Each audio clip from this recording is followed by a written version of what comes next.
सबसे पहले अर्पिता जी, मैं कांग्रेस पार्टी के हमारे साथी का धन्यवाद करता हूं, साधुवाद करता हूं, और मुझे लगता है कि उनको जाकर के तुरंत राहुल गांधी से मिलना चाहिए और एसआईआर की प्रक्रिया राहुल गांधी को समझानी चाहिए। उन्होंने आपके शो पर कहा कैसे उनका नाम कटा था, वो अपील में गए, नाम वापिस आ गया। कांग्रेस के प्रवक्ता है वो। क्या प्रक्रिया होती है एसआईआर की, जाकर के विपक्ष को उनको समझाना चाहिए, और कितनी पारदर्शी प्रक्रिया है मेरे को लगता है इससे वो समझ जाएंगे। पहली बात। दूसरी बात, टीएमसी के प्रवक्ता भी एसआईआर पर बहुत बोल रहे थे। अरे ममता बनर्जी तो खुद सुप्रीम कोर्ट गई थी, और वो तो कोर्ट और बैंड लगा करके गई थी, और उन्होंने तो सुप्रीम कोर्ट में जाकर के एसआईआर के हर पक्ष को सामने रखा। और उसी का परिणाम है कि जिस प्रकार से डिले टैक्टिक यहां खेली गई, कोई राज्य में देश में ऐसा नहीं हुआ, पर एसआईआर के अंदर जुडिशियल ऑफिसर्स की मॉनिटरिंग करवानी पड़ी। जो चीज सुप्रीम कोर्ट के इंटरवेंशन और सुप्रीम कोर्ट की मॉनिटरिंग में हो रही हो, आपको अगर वहां भी भरोसा नहीं है, तो दिखाता है कि आपका देश की संस्थाओं पर और देश पर कितना भरोसा है। ये दूसरी बात। तीसरी बात, इनकी बौखलाहट की हालत देखिए। चुनाव बंगाल का है, घुसपैठिए के विषय बंगाल पर चर्चा हो रही है, पर वो बंगाल को छोड़ करके बिहार पर जहां मर्जी वहां मर्जी बोलेंगे। बिहार पर पूछ रहे कितनी इंडस्ट्री। अरे बंगाल के अंदर आपने चिटफंड स्कैम से लेकर के, एसईसी स्कैम से लेकर के, 20,000 करोड़ के कोयला घोटाले से लेकर के क्या क्या नहीं किया। 26,000 युवा और उनके लाखों परिवारों को आपने अधर में डाल दिया, क्योंकि एसएससी का स्कैम कर दिया। डीए का पैसा आप नहीं दे पाए। सुप्रीम कोर्ट ने आपको फटकार लगाई कि डीए का बकाया 20 लाख एम्प्लॉइज का पैसा आप दीजिए, उसके बावजूद आपने नहीं दिया। 7th पे कमीशन को आप बंगाल में लागू नहीं कर पाए, और टीवी पे बैठ करके गरीबी की बात कर रहे हैं। बंगाल को गरीब करने का काम आपने किया। 6,688 इंडस्ट्रियां बंगाल आपके कार्यकाल में छोड़ करके चली गई। लाखों एमएसएमई बंगाल के अंदर आपके कार्यकाल में बंद हो गई, क्योंकि ये जो कट मनी का हो गया कागज पढ़ लिया। जो क्वेश्चन है फिर दोबारा अगले चैनल में भी यही बात बोलनी हो पाया है। पहले सुन का तो ग्लोबल हमारी देश की जीडीपी में मुद्दा घुसपैठ पर बहस हो रही है, जाकर के बताइए ना स्वयं। अरे सुन तो लो, अरे सुनो ना, बहुत अरे वो अंग्रेजों के समय में था। अरे रुक जाइए, अबे सुन लीजिए। अरे गरीबी की ओर ऐसे मुझे नहीं लगता कि उनको बहुत समय आप इन्हें दे रहे हैं। स्वयं प्रकाश, भय वर्सेस भरोसे का चुनाव है। भय को पराजय करके भरोसे को बंगाल की जनता चुनेगी।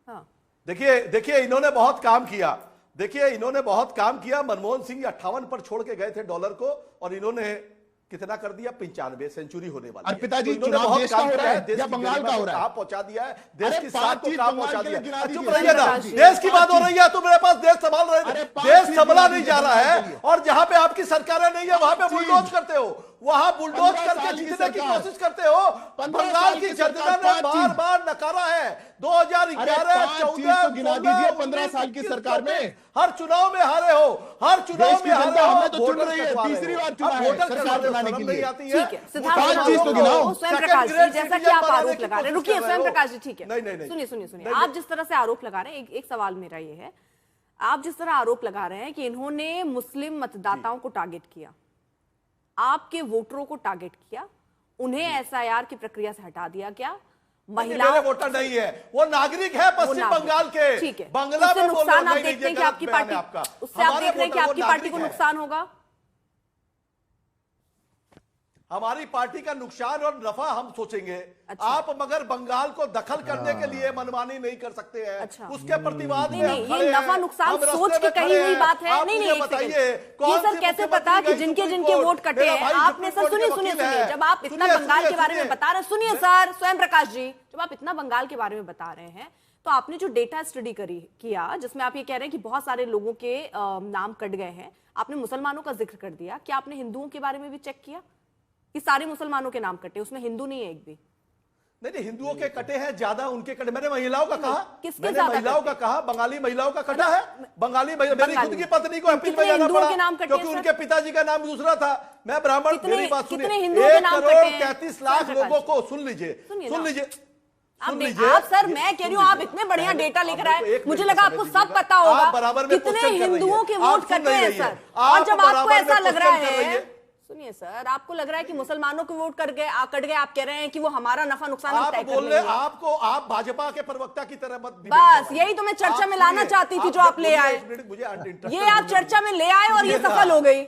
आप कर लिया आपने सोशल मीडिया के लिए, ठीक है। आपके पिछली डिबेट में भी आपने मेरी बात को समझ रही हूँ, टीएमसी के प्रवक्ता के तौर पर आपकी बहुत सारी मजबूरियां हैं, वो भी मैं समझ रही हूँ, लेकिन मैं गिनाऊंगी नहीं सर, आप चर्चा नहीं करेंगे, मैं उतना नहीं गिनाऊंगी। सुनिए सर, अरे मैंने ये पूछा कितने हिंदुओं के नाम कटे बंगाल को स्वयं प्रकाश जी, कितने हिंदुओं के नाम कटे? अरे ये इलेक्शन कमिश्नर से पूछिए ना, हमसे क्या पूछ रहे हैं? अच्छा, आपने केवल मुसलमानों की डेटा इकट्ठा करके रखा है, बाकी में जाके उधर इलेक्शन कमीशन से पूछिए। अरे भाई, अरे अर्पिता जी, अरे अर्पिता जी, अगर 90% मुस्लिम है तो 10% हिंदू हो गए ना। कहीं पे कटे या किसी जिले में, मतलब उससे फर्क नहीं पड़ रहा है। ममता दीदी को उससे फर्क नहीं पड़ रहा है। आप केवल मुसलमानों के हक की बात कर रहे हैं कि वो बेचारे कितने बेचारे कि उनके नाम कट गए हैं। आप उनको ही अकेला बेचारा क्यों बना रहे हैं? वो हिंदू जिनके नाम कटे वो बेचारे क्यों नहीं है सर? नहीं, कौन बेचारा? हर वो व्यक्ति बेचारा है जिसका वोट कटा। हर वो कब बोला? अभी तो आप कह रहे हैं मुसलमानों के नाम काट दिए, टारगेट कर रहे हैं, जबरदस्ती बनवा। कुल मिला के आपको अपने वोटरों की चिंता है।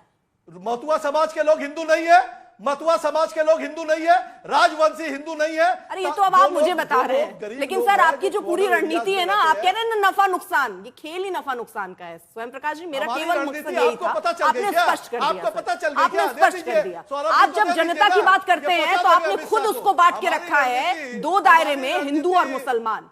आप मुसलमानों की बात कर रहे हैं क्योंकि वो आपको सूट करता है, आपको लग रहा है आपके वोटर कट गए जिससे ममता बनर्जी को नुकसान होगा। मेरा एक सवाल इस पर, एक सर काउंटर सवाल मेरा एक सुन लीजिए स्वयं प्रकाश जी, अगर अगर अगर अगर सुनिए ना स्वयं प्रकाश जी, ठीक ठीक जोर से दब जाएगा, सुनिए तो स्वयं प्रकाश जी, एक सवाल है मेरा, अगर अगर अगर ममता बनर्जी वहां पर जीत जाती हैं, आपने बोलने नहीं, अगर ममता बनर्जी वहां जीत जाती हैं, आपके हिसाब से आपके वोटरों को तो काट दिया, आप जो महिलाएं आपको वोट करने वाली थी वो हटा दी गई है ना, जो मुस्लिम मतदाता आपको वोट करने वाले थे वो हटा दिए, यानी आप ये मान के चल रहे हैं कि आप हारने वाले हैं। इंटरवेन पर सुन लीजिए ना, नहीं आप मान के चल रहे हैं कि आप हारने वाले हैं क्या सर? अगर आपके सारे वोटर उन्होंने हटा दिए तो आप ये मान के चल रहे हैं अगर आप जीत गए तो फिर क्या मानेंगे? पार्टी का नैरेटिव है, भारतीय जनता पार्टी का नैरेटिव आप मत थोपिए, उनका होमवर्क बता रहा हूं, उन्होंने ऐसे किया। अच्छा, फिर आपने क्या किया? आपका होमवर्क क्या है? भारतीय जनता पार्टी वाले ऐसा कर रहे हैं, हमारे वोटर नहीं सुन लीजिए, आप सुनिए, आप अगर आपने आरोप लगा, हमने तो सुप्रीम कोर्ट में अपील की। अच्छा, ममता बनर्जी गई, पूरे देश में बता दीजिए, और कौन से राज्य के मुख्यमंत्री गए हैं, प्रधान गए हैं, हम गए हैं, जुडिशियल इंटरफेरेंस को आना पड़ा, 1 करोड़ 33 लाख लोगों को के नाम पर अपील करना पड़ा। सुप्रीम कोर्ट चली गई और सुप्रीम कोर्ट ने जुडिशियल ऑफिसर लगा दिए, तो यहाँ बैठकर रोना क्यों रो रहे हैं? ममता बनर्जी तो सुप्रीम कोर्ट खड़ी थी। के कारण जो लोग वोटर बच रहे हैं, जो बोले हैं सप्लीमेंट्री लिस्ट आ रही है, रोज आ रही है सप्लीमेंट्री लिस्ट, और हम देखेंगे। ठीक है स्वयं जी, स्वयं प्रकाश जी रुक जाइए, अब हर्षवर्धन जी से एक रिएक्शन ले लेती हूँ, लास्ट के कुछ मिनट बचे जिसमें मैं एक छोटा रिएक्शन सबसे ले लेती हूँ। हर्षवर्धन जी कुछ रोना आ रही हो इसके बाद? नहीं अर्पिता जी, एक तो ये कि ये बड़ा सचमुच दुर्भाग्यपूर्ण है कि एक पार्टी खुलेआम कह रही है कि मुसलमान काट दिए गए, और उन्होंने तो प्रतिशत भी बता दिया कि 90 और 10 का प्रतिशत। अब जरा सोचिए, इसी से आप कल्पना कर लीजिए कि इनको लगता है कि 90% मुसलमान इनको वोट करता है और 10% हिंदू। अब ये बंगाल का हिंदू अगर सुन रहा होगा तो जरा सोचिए कि उसके मन पर क्या बीत रही होगी, जो जरूरी बात पहली। दूसरी बात, ये बार बार कह रहे हैं कि ममता बनर्जी कोर्ट गई, हम सब ने देखा, लेकिन सीजेआई सूर्यकांत ने क्या कहा कि सबसे ज्यादा मुश्किल बंगाल में क्यों हो रही, पहली बात। दूसरा, ये रिव्यू कोई इलेक्शन कमीशन के लोग अब नहीं कर रहे, जुडिशियल ऑफिसर अपॉइंट किए गए हैं इसके रिव्यू के लिए, यानी एसआईआर में जिनके नाम पर डाउट है, जिनके नाम रुक गए, कटने की स्थिति में है या जुड़ने, वो सब के सब जुडिशियल रिव्यू में है। क्या जुडिशियल रिव्यू पर भी तृणमूल कांग्रेस को भरोसा नहीं है? और अगर नहीं है तो ये बहुत चिंता की बात है। ये दोनों ही 90-10 यानी 90 मुसलमान 10 हिंदू कहना तृणमूल कांग्रेस के प्रवक्ता का, मुझे लगता है इससे ज्यादा खतरनाक कुछ नहीं हो सकता राजनीति में। यहां तक चले गए खतरनाक है, उस पर मैं एक छोटा सा रिएक्शन लेना चाह रही हूं क्योंकि ये बहुत चुनौतीपूर्ण कह सकते हैं, मेरे लिए शॉकिंग था। स्वयं प्रकाश जी, ममता दीदी तो ये कह रही हैं कि आप पूरी तरीके से तैयार रहिएगा, बेलन लेकर आइएगा,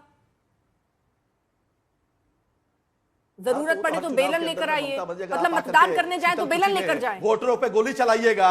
बंगाल सुन लीजिए फिर जवाब ही नहीं सुनती आप। हाँ। आप कंटिन्यूअस बोलती है, आप अभी हर्षवर्धन जी के बीच में एक लाइन भी नहीं बोलती है, एक वर्ड भी नहीं बोलती है, सौरभ के बीच में। ठीक है सर, लास्ट के मिनट है, सारे आपके कंप्लेंट बॉक्स कभी खत्म नहीं होंगे। अरे सबके बीच में बोलने के लिए आप हैं ना स्वयं प्रकाश जी। अभी सुन लीजिए, अब ये आगे सर 30 सेकंड है आखिरी, आप चाहें तो बोल लीजिए। टीवी चैनल में बिठाना अपराध है, लोकतंत्र की हत्या है। अच्छा। आपके जैसे लोग टीवी चैनल में बैठ के अगर एक पार्टी का पक्ष रखते हैं, हाँ। अगर बिहार में चुनाव होगा तो लालू को बेलन लेके जाना है, सब गलत है। बेलन लेके अगर आपके अपने आपके राज्य की मुख्यमंत्री ये कहती है कि आप बेलन लेकर आइए, तो आप किस तरीके के चुनाव की बात करते हैं सर? कैसे चुनाव होगा वहां पर? ये तो नैरेटिव है। अरे आप बताएं। अरे हर्षवर्धन जी का तो यही नैरेटिव है। अरे आपका ईयरफोन ही निकल गया तो आप सुन ही नहीं पाए होंगे मेरा सवाल, लेकिन अच्छा है, वैसे आपको सुनने की जरूरत नहीं है। आप अपनी चीजें तय करके आते हैं, उसको बोलकर चले जाते हैं, कोई कुछ भी पूछे।